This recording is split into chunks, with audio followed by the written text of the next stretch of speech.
Ignition sequence starts. 6, 5, 4, 3, 2, 1, 0. Liftoff. We have a liftoff.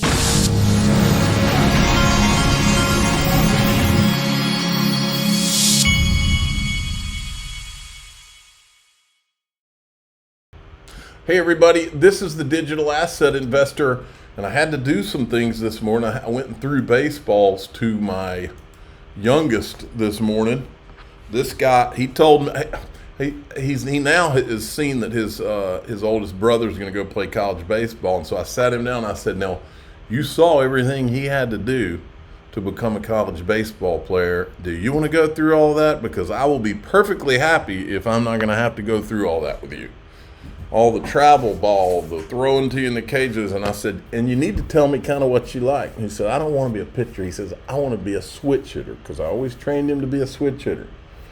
I said, if you want to be a switch hitter, we are going to stay in that cage for 3 days a week all the way until you get through high school, the next 6 years. And he said he wanted to do it. And so that's what we're doing now. So we're going to see if I can pull off my final miracle, which is to create. Nobody in my family has ever played college baseball, and that to create 2 college baseball players would be pretty miraculous. So I call him my final miracle. And by the way, every day when we get in the cage, this is for you young people out there, these are the kind of lessons you need to go ahead and learn. When we walk into that cage, I make my son say something to me. When he's 11 years old, I say, every time you walk in this cage, I want you to look at me and say, I'm going to be the greatest switch hitting Division I baseball player that there ever was. And that's the fact, Jack. I don't know what it is, folks, but there are cosmic things in our world. And when you say things out loud and say them to yourself, your brain has powers that we can't, beyond our belief. And I truly believe, some people call them goals, but I truly believe that we can do things that we can only imagine if we start by writing them down and or saying them to ourselves over and over and over and over. I imparted some wisdom to you young people today. I hope you took it and listened to it. I also hope that Amonix is right. XRP, something big is coming. The real question is, are you prepared for it?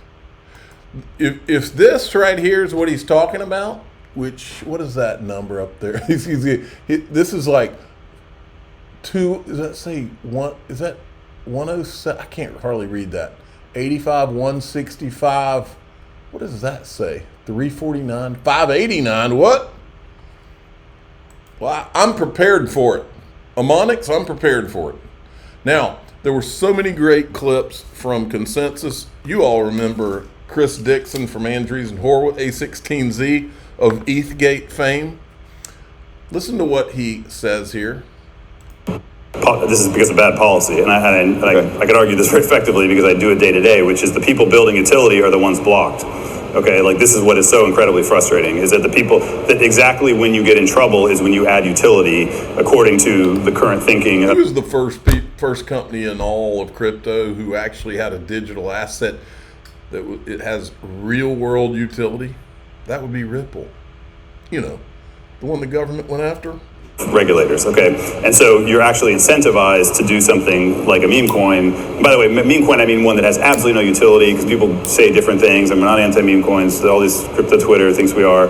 I'm anti a policy that says that you can't do anything in addition to a meme coin, which is the current policy. And I know that because, God knows how much we've spent on lawyers, and our companies have spent on lawyers, and how many conversations I've had that are very frustrating. The default has become, for most of these projects now, to block the US. Like many projects now, they block North Korea, Russia, Iran, and the US. Like this has become the norm in the space, which is I just think it's absolutely tragic that this is the state of the art in this thing. And or you go offshore, or you build something with like a meme coin with no utility. So I would argue, look, I think that situation is a result of bad policy. And I think let me on a happier note, Fit 21 and sort of the various legislation that's approved, I think will fix that. Like it's a really good step forward.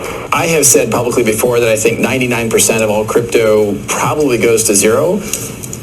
But there is that 1% where I think that is focused on solving a real problem for real customers and is able to do that at scale.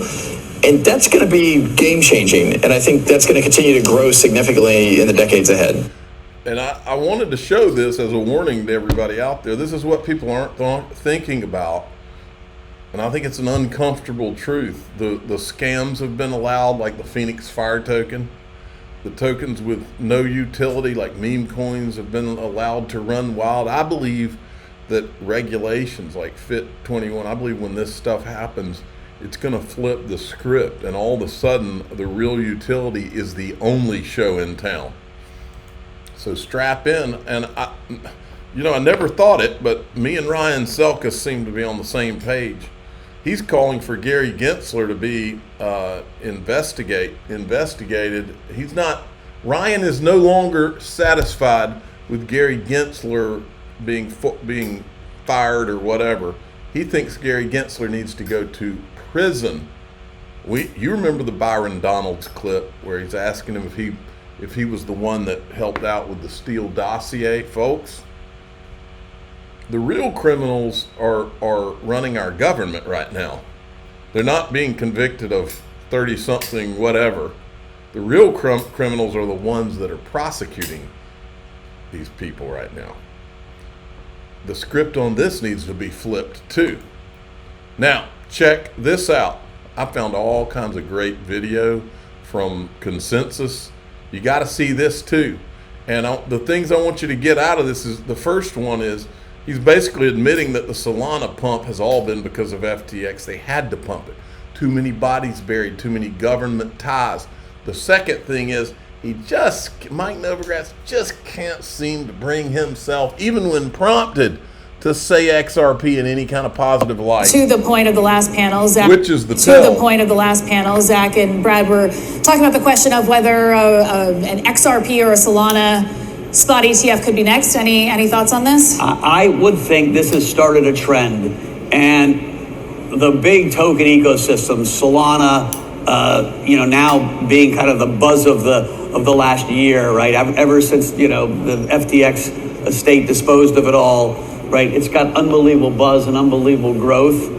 My guess is that's going to be the next one that does an ETF. And yes, because it's the same process. How do you take this community and widen it, right? The ETF is hitting new players that weren't buying Bitcoin and weren't buying Ethereum. And so these ecosystems are about building community. And so if you can widen your community, of course you're going to. Okay, and then I said it, folks, I called it. I tell you all the time on this channel, I can see around corners. When I saw them it was all the usual suspects. It was Laura Shin, it was Novogratz, it was all the same people that have pumped Bitcoin and Ethereum all these years. I watched it after we uncovered ETHgate and Ethereum became tainted, not because we wanted to taint Ethereum. We wanted to taint the people that were behind bad things of giving Ethereum an advantage instead of having a level playing field. But once they felt like Ethereum had been tainted, and I think they were all worried that Ethereum would be pegged as a security, they pivoted it was all coordinated in the same motion, like they all emailed a set of talking points, which is probably what they do. And all of a sudden, everybody from CNBC to Mike Novogratz to Laura Shin, all of them started talking about Solana.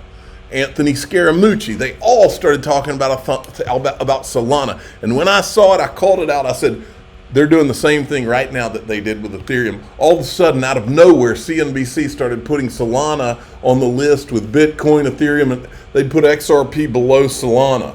We watched it. I knew it the second I saw it. And here, with this clip, I rest my case. I want to talk about what's going on over at Galaxy. Your wealth management arm has been overseeing the liquidation of all the digital assets in the FTX estate. You guys also were a victim, lost $100 million as a creditor.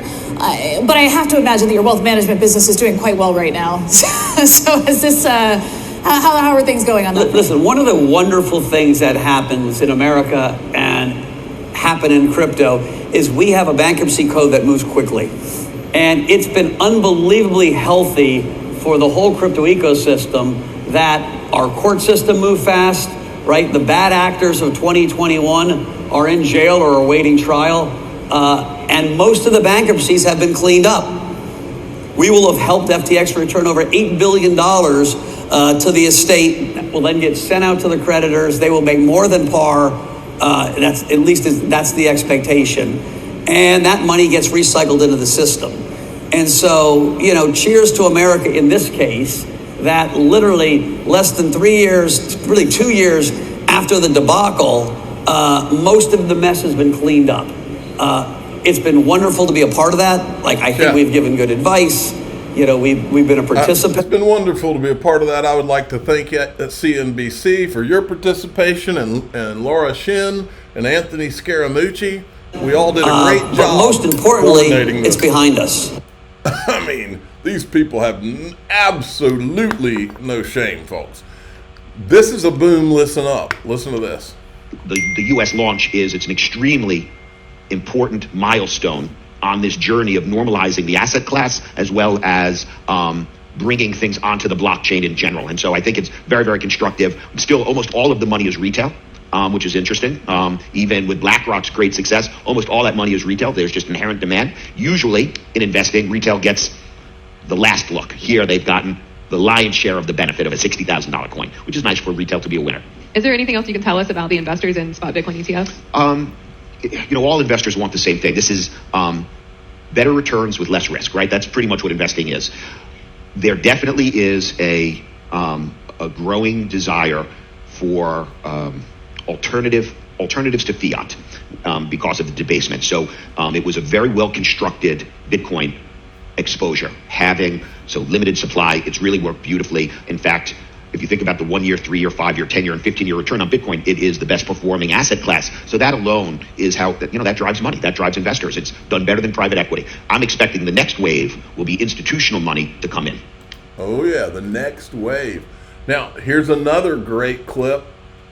You're not allowed, the crypto police does not allow you to say all the money, but we decided since it's Sunday, we would do it anyway. Maybe the crypto police is taking a rest today, maybe not, we'll see. Here's a great clip. This is about the money that's coming for crypto, folks. The world we're going to is still the world where all the world's value, all credit, all derivatives, all commodities, everything is basically on chain and represented on chain and composable on chain into more and more advanced financial products in an efficient, quick way. So we're not talking months, we're talking minutes to seconds. Right now, what takes months will take minutes to seconds. And as more and more assets get on chain, they'll become composable and they'll begin to create their own kind of benefits from being composed into more and more advanced baskets of things. So right now, we're basically in the position where we're at a tipping point where the numbers have far surpassed what they were in the past. And we're on a trajectory where all the world's biggest institutions are starting to look at how to put their value on chain.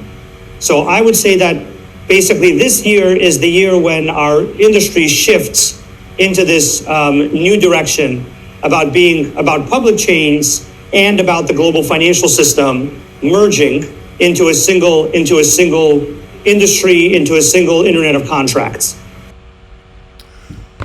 Good stuff. And then we wanted to show you this too. What's going on behind the scenes? Starting an hour ago, XRP whale traded over 3 billion XRP, equivalent to $1.5 billion. Are you kidding me? Pretty wild.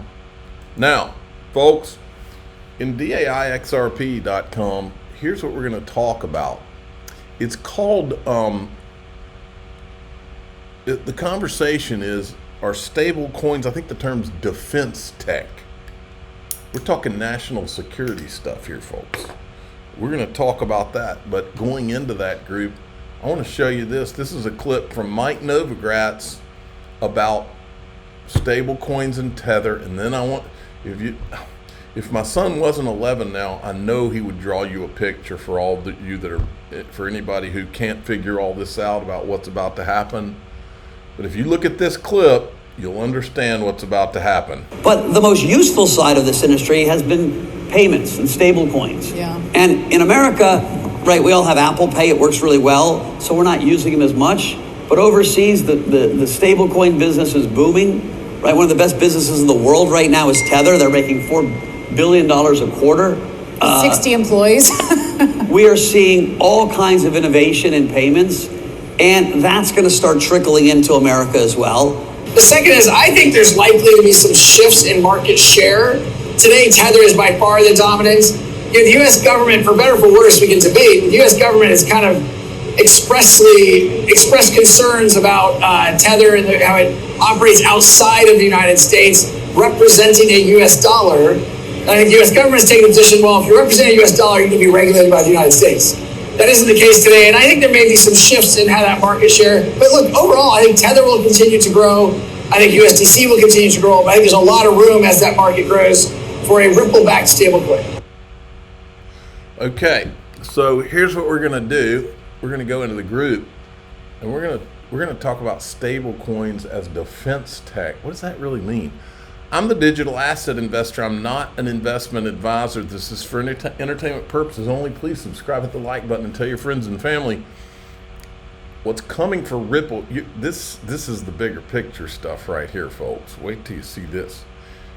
Here we go.